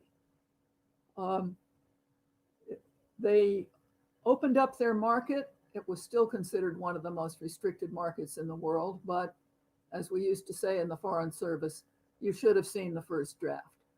It had been a much more closed economy before. The ratio of trade to gross domestic product tripled from about 13% to about 45%. And since 1990, economic growth continued to grow, and it became one of the highest growth countries in the world. They've hit some bumps in that road, which I'll come back to. But one of the consequences of this was that Indian strategic thinkers started to recognize that how their economy did and how people did in this hot economy was actually a major strategic factor. The US has been for some years the #1 Indian trading partner if you count both goods and services. China is #1 if you only count goods. India has a significant goods trade surplus with the United States. And it is now, particularly after Modi came to power, and particularly after the terrible economic dislocation that the pandemic has caused, become very interested in picking up some of those parts of the global supply chain that are looking to diversify their location away from China and towards other countries. Another thing that became important during this period on the economic side is the role of the technology industries in both India and the United States. First of all, they're joined at the hip. There is a popular abbreviation called NRI, non-resident Indians. And one of my Indian economist friends claims that there was another one which wasn't as well known in the United States, which was SVI, Silicon Valley Indians. And the Silicon Valley Indians, it turns out, played a significant role in the rise of India's tech industry. And Indian labor, temporary resident labor, became an important part of the Silicon Valley workforce. My brother, who was chief financial officer for Netscape for a while, told me that 25% of his engineering staff were Indian passport holders, which doesn't count the Indians who hold American passports. So you have both a hot economy and a tight connection, not so much in a strategic product as in a strategic industry. But you still have Indian trade issues, which remain a problem now. The other big thing that happened in and beyond the 1980s was that India began to recognize the degree to which its interests were converging with those of the United States when it came to what we now call the Indo-Pacific. The US-India security relationship became a driver, all those military contracts that Mike Kugelman talked about, military supply, training. And this is the context in which strategic autonomy became the word of choice, because they didn't want they wanted a broader concept that expressed India's ability to chart its own course. So that gives you a little taste of the economy and a sense of what has been shaping this relationship. Now let's talk about where democracy fits in. It has always been mentioned by Indians and Americans as a key bond. We were both democracies. It was an important philosophical bond. It generated a degree of sympathy on both sides. But paradoxically, you didn't really have noticeably better relations with India than with non-democracies. And Pakistan under military rule was the classic example. Nor did US-India relations completely fall apart during its brief 2-year experiment with autocracy during the emergency. India and the United States had different views of democracy's relevance to foreign policy. The US wanted to spread it. And in fact, in a course that I teach on diplomatic practice, in talking about the American experience, I talk about democracy building as, in my view, the hardest thing to do as a diplomat. India didn't particularly want to spread it, though it did provide technical assistance to democratic countries who asked for help in setting up some of the institutional infrastructure.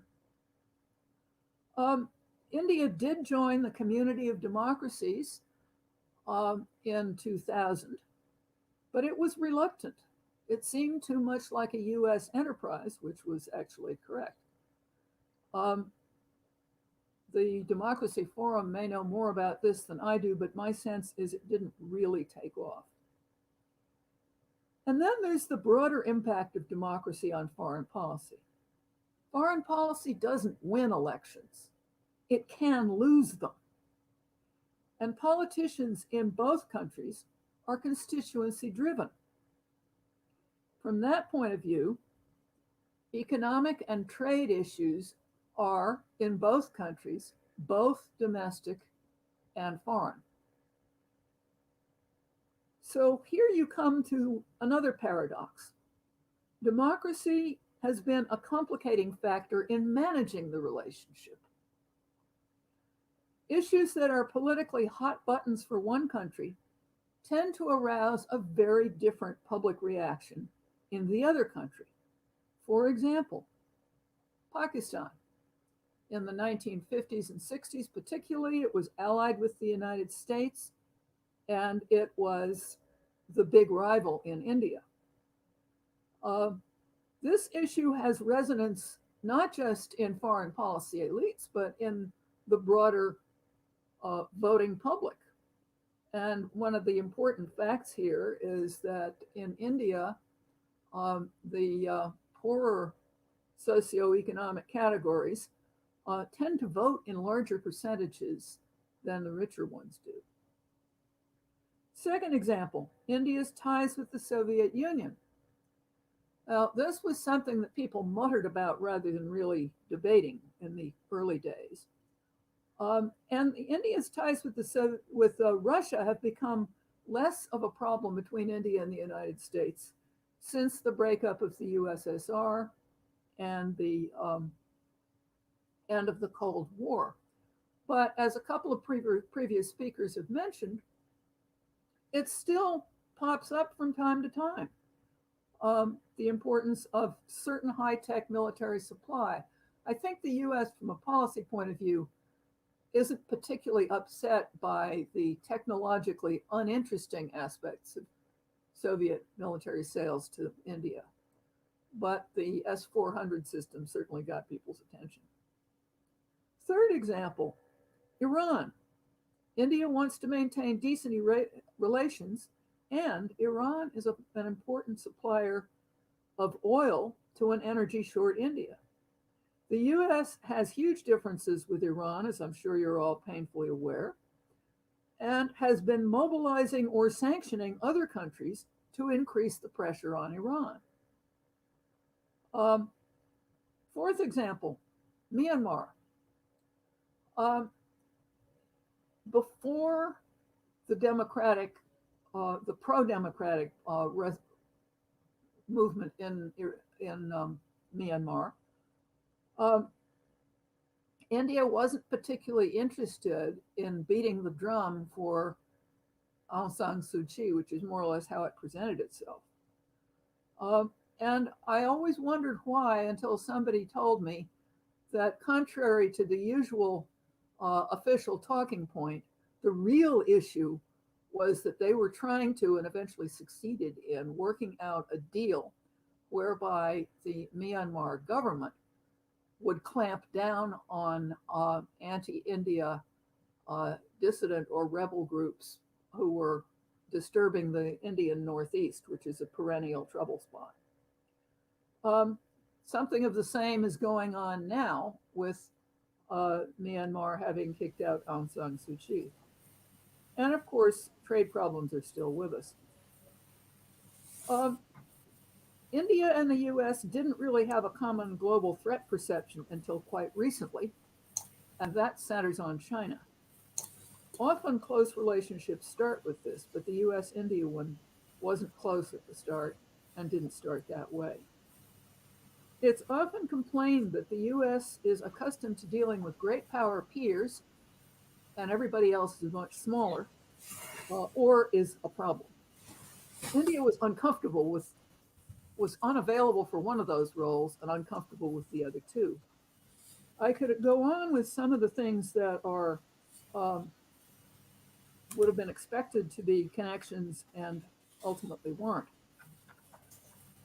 But the bottom line is that converging concerns about China have made it much easier to take advantage of the democratic bond.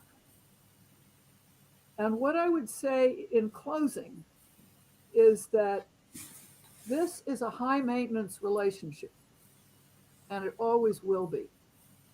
It can be very rewarding, but it's going to require a lot of work as far as the eye can see. It also has, as one of the constants among the many drivers that I mentioned, a balancing act that a couple of people have already mentioned, and that is the balancing act between strategic autonomy / non-alignment and the partnership that we would like to have with India. I think it will always be a balancing act. It has reached heights that I couldn't have dreamed of when I joined the Foreign Service in 1966 or when I first went out to India in 1974. But that's what makes it interesting.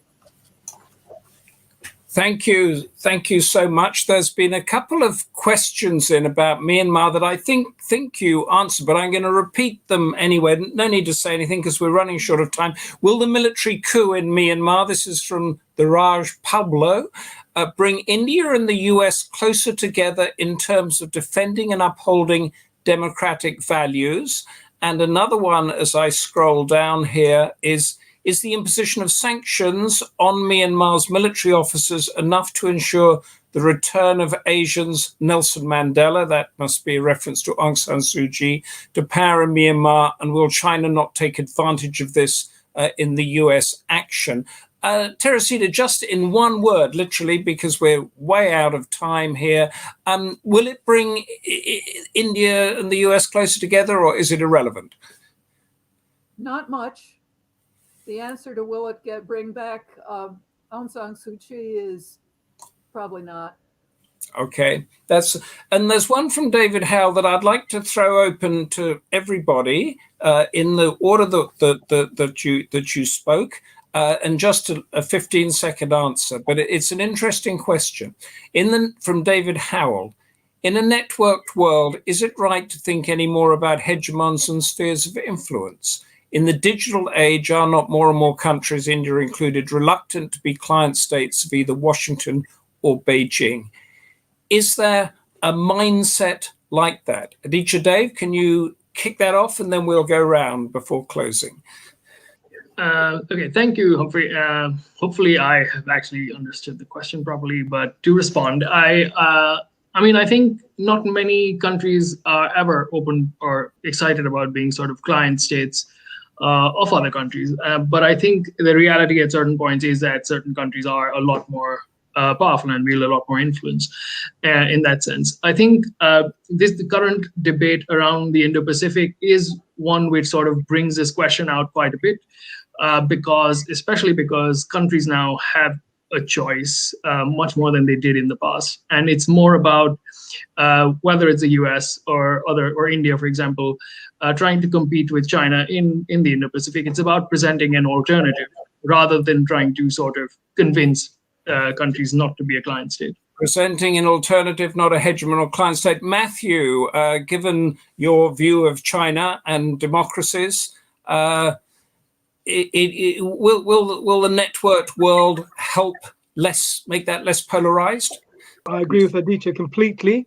Spheres of influence are also places where globalized free trade happens or doesn't. And there are places where individual countries like Vietnam, for example, feel very much threatened. Hence the Quad, hence all of that. And I think that just proves the point.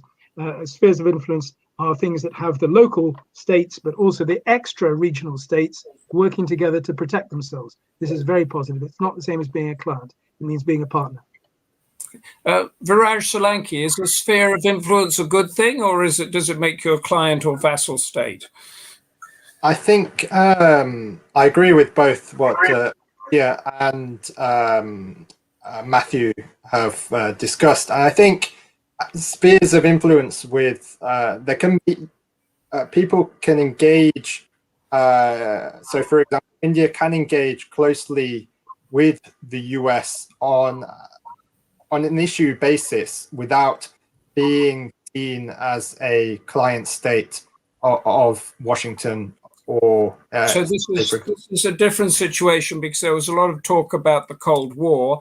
Thank you for that. Finally, to Michael Kugelman, who's in Washington, in Asia, and a lot of us think if we're dealing with America, you're either with us or against us. That's that client state sphere of influence thing. Is this still in place? Well, no.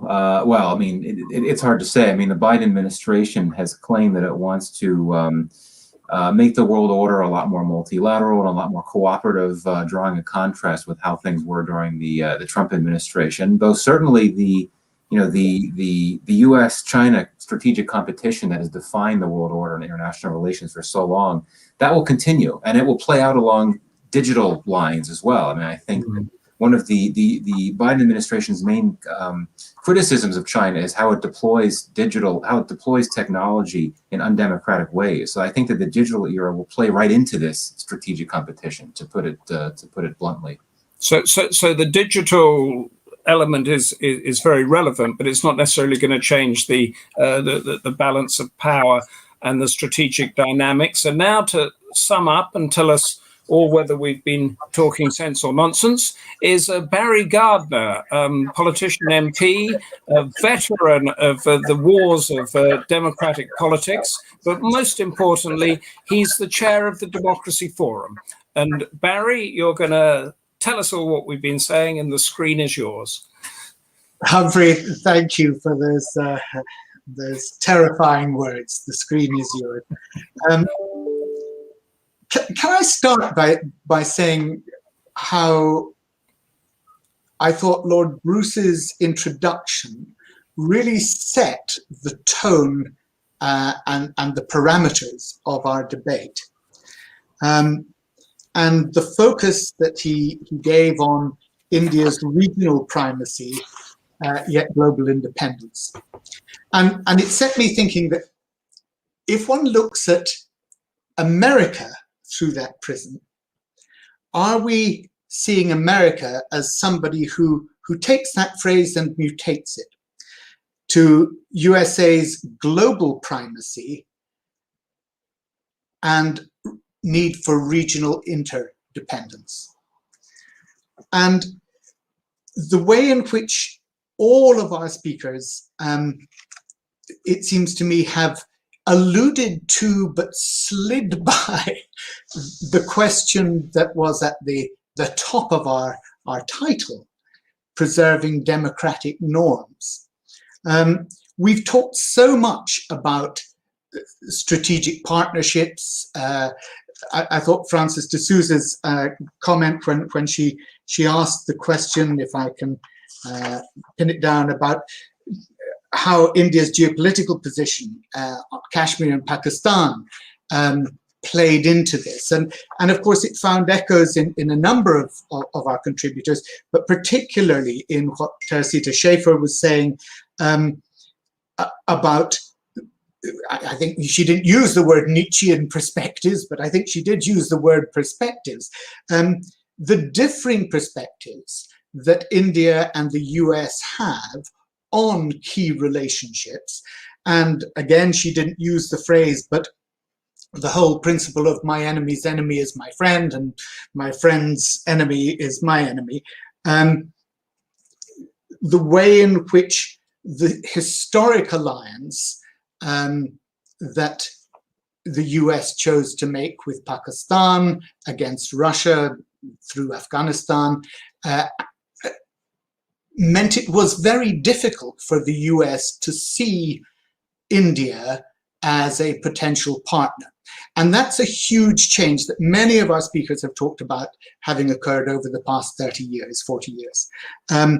That gradual move in the relationship. But I was delighted when Teresita pinned it down by talking about the economy, talking about trade, talking about that tripling of trade that took place, and the importance of the hot economy, the economic growth rate that she spoke of.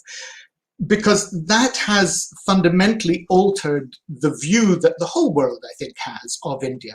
And she spoke of 40 years ago, 50, 60 years ago, India struggling to feed itself, now being a dominant economic power. And I thought Michael Kugelman's comments, where he talked about the key focus points that the Biden administration would seek to hinge its relationships on: climate, terrorism.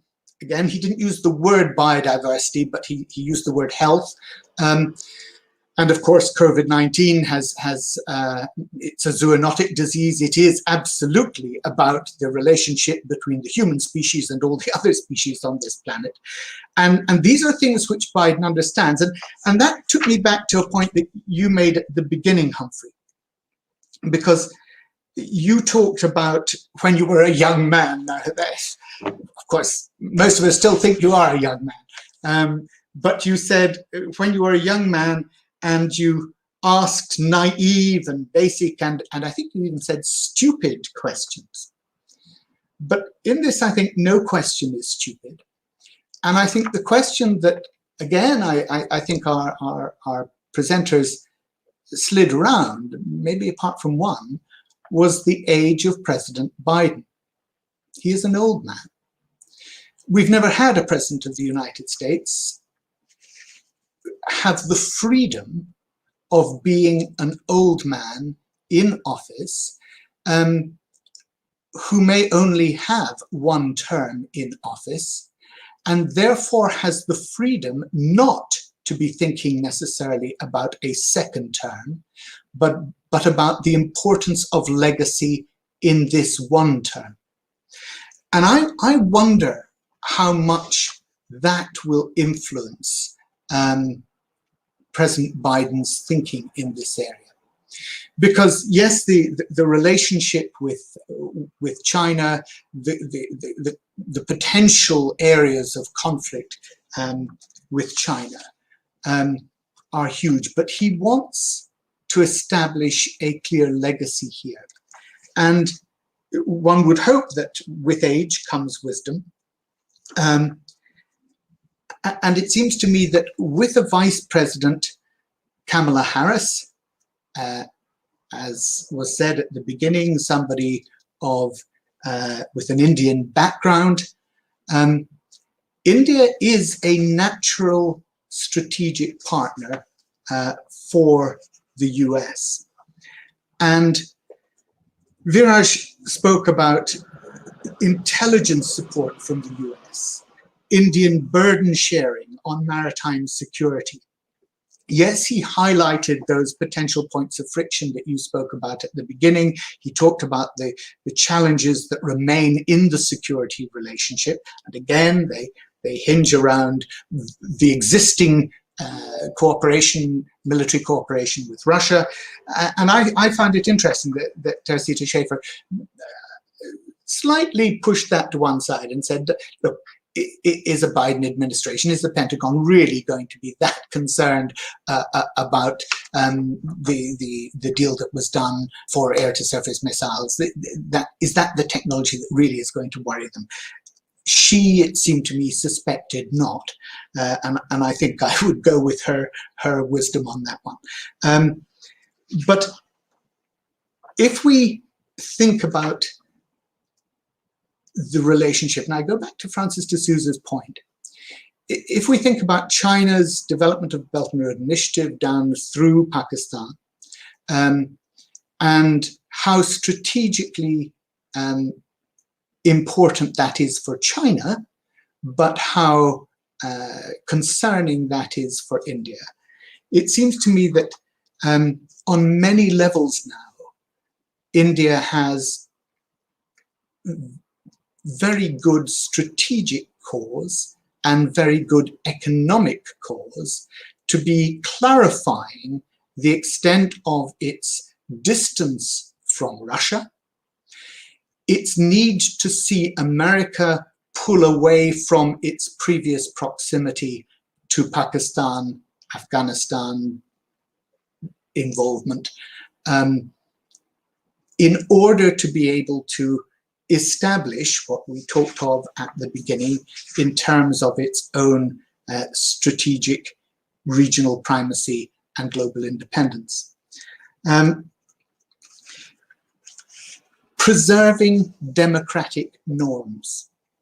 There was a question, it came from, I think it was Prashant Kumar, it popped up on the screen, who said, in the light of recent events, is the word democracy relevant to either US or India? What an astonishing question. We had the largest democratic turnout in American history, 66.7% of the US electorate voting, 158 million votes cast, 81 million of them, the highest ever for a winning candidate, and indeed the highest ever for a losing candidate. And in India, we had the highest ever turnout, 67% of the Indian electorate, an electorate of 911 million people, and again, the largest democratic victory there, I don't know for how many years, but it was certainly for about 40 or so. So these are vibrant democracies.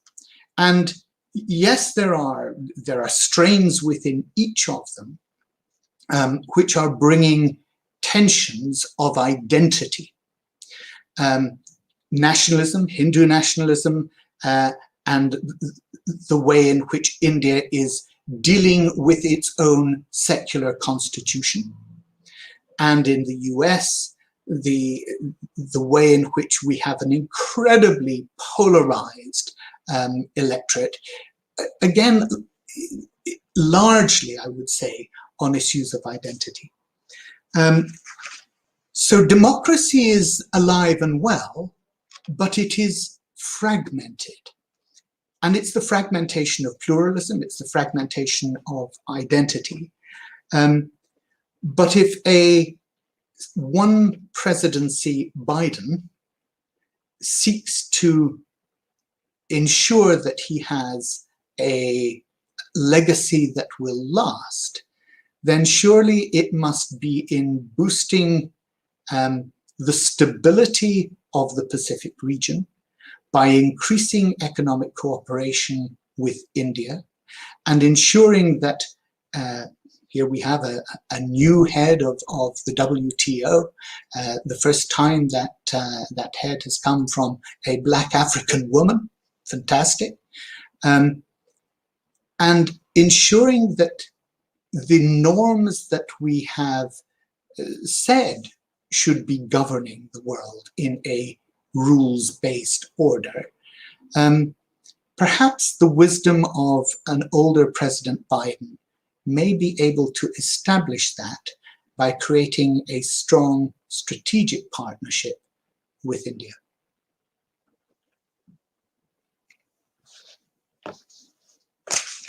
That really does sum up the democratic norms throughout the Indo-Pacific.